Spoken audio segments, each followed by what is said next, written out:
Alala sa inyo doon sa ating Public Assembly Act o BBP ng 880. Okay? Ito maganda itong malaman. Una, kailangan po talaga wala tayong mga kahit anong salita na malapit man lang sa inside division. Kasi mananalo sila kapag tayo may mga sinabing mga salita na mga sa mga ganyan salita. Mag-ingat tayo. Lagi po natin sabihin according to the law. Lagi yung sa batas. Kunyari, ang gusto nyo kaya Romualdez, nagtingin tayo sa video, tingin nyo kami. O kaya itigil nyo na yung mga walang kwentang sinig. Pwede yun. Pero huwag na huwag po magtatawag ng kaguluhan. Yan ang number one. Ang karapatan naman natin, hindi po pwedeng lumapit ang pulisya within 100 meters. Okay? Pero kapag tayo ay nagsimula na magpakita ng konting violence o kung impending na violence, magpapaalala na yan sa mga organizer. At kapag hindi tayo nakinig, maaari na silang pumunta.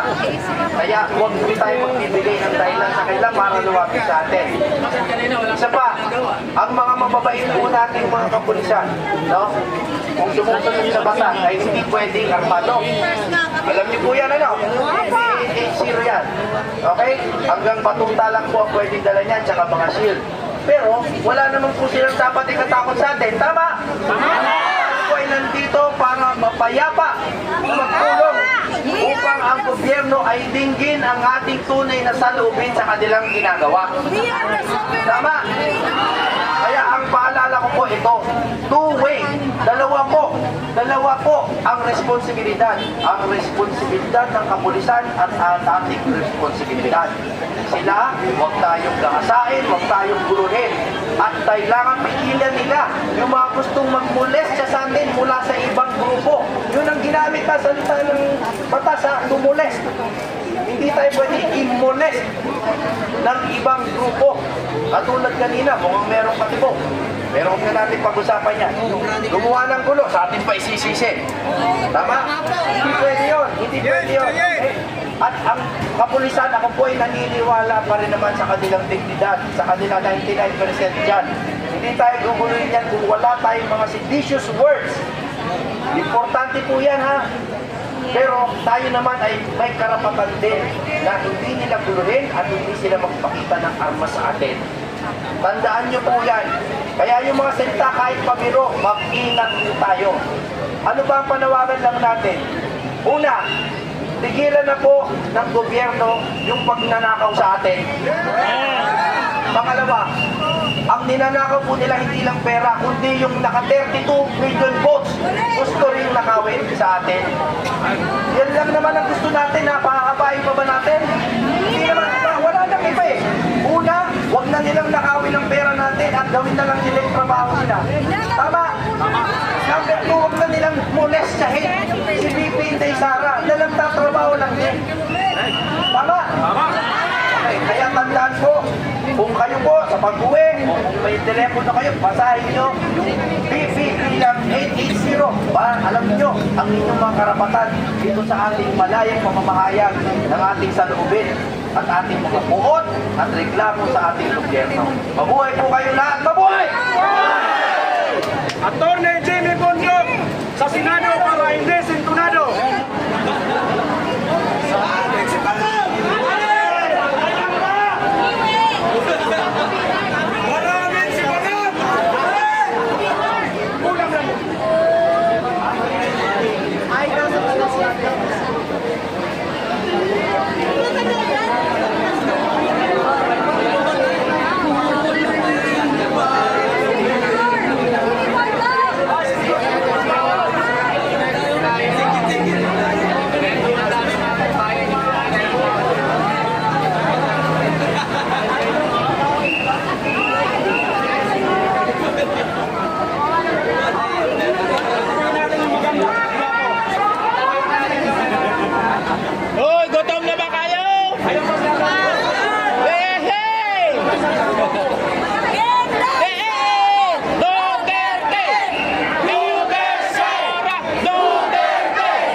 Sound check.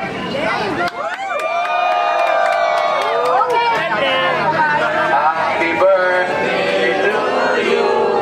Happy birthday to you. Happy birthday, happy birthday. Happy birthday to you. Tagalog. Maligayang bati. Maligayang bati. Maligayang, maligayang. Maligayang bati. Happy birthday sa isang tunay na palaban na kaibigan, Kate